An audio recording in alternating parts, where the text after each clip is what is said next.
Vous connaissez tous la grande loi. On pourrait l'énoncer comme suit. Tel père, tel fils. Dieu engendre le bien.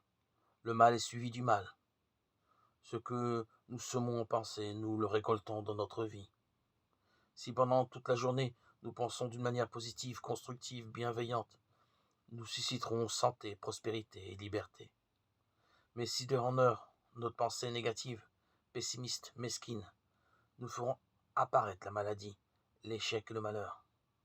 Notre vie est-elle dominée par la foi? À mesure que s'écouleront les années, nous deviendrons plus riches, plus joyeux, nous nous sentirons plus jeunes.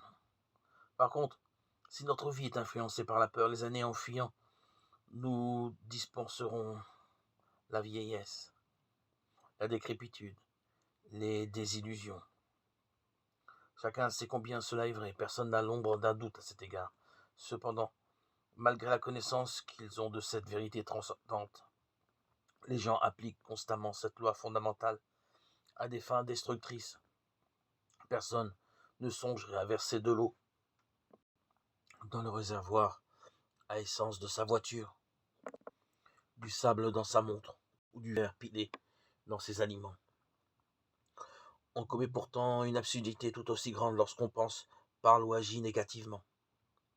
Connaissant la loi, on ne peut s'empêcher de se demander ce qu'ils ont dans la tête, un cerveau ou des copeaux. Dieu merci, nous connaissons cette grande loi qui est la clé de la vie. Tout ce qui nous incombe, c'est de l'appliquer. Si cela s'avère un peu difficile au début, de même que pour acquérir une nouvelle habitude ou s'initier à une technique nouvelle, nous y parviendrons parfaitement avec de l'exercice. Et les résultats heureux se succéderont à une rapidité inimaginable.